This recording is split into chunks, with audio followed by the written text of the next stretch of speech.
Halo, Assalamualaikum sahabat pembelajar, apa kabarnya hari ini?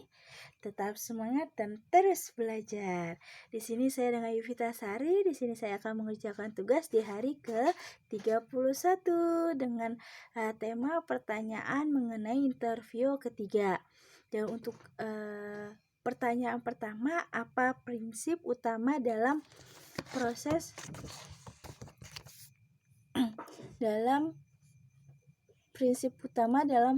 bimbel interview yang harus dipahami dan diterapkan oleh motivator. Jelaskan dan beri alasannya. Di sini dimana kita sebagai motivator bisa meluruskan niat kita dahulu, di mana kita ingin bahagia secepatnya.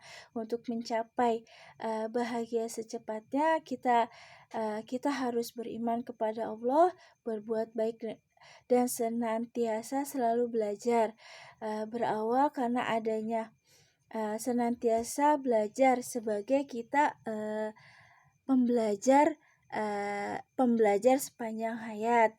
Kenapa diadakannya bimbel interview ini? Berawal dari karenanya ada wabah COVID-19 ini, yang sehingga bimbel interview ini yang dilakukan secara interaktif dengan video call berbasis online yang dapat dilakukan secara efektif dan efisien.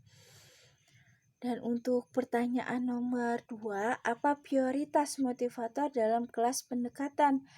Motivator bisa mengajak anak atau mencari kesukaan anak dengan cara pendekatan secara berdialog, mengajak anak untuk bercerita sehingga kita bisa melakukan pendekatan terhadap anak dengan cara yang menyenangkan.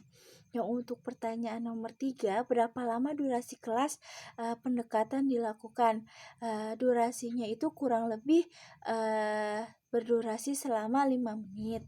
Dan ada pertanyaan nomor 4, apa prioritas motivator dalam kelas trial?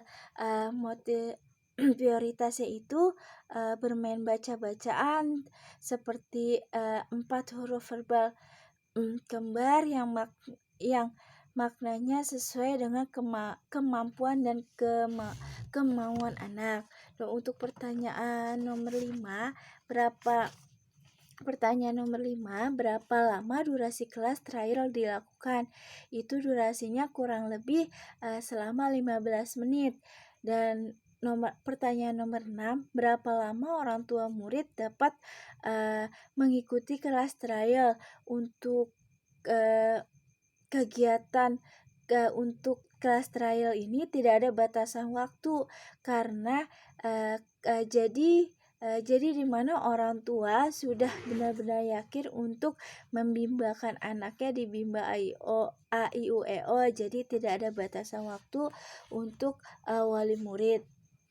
Dan untuk pertanyaan nomor 7, apa prioritas motivator dalam kelas lanjutan? Motivator bisa bermain baca-bacaan yang materinya disesuaikan dengan kemampuan dan kemauan anak agar tujuan utama dan tujuan khususnya dapat tercapai. Dan untuk pertanyaan nomor 9, kegiatan apa yang lebih prioritas antara bermain baca-bacaan dengan kegiatan menyelesaikan modul? Untuk kegiatan prioritasnya itu yaitu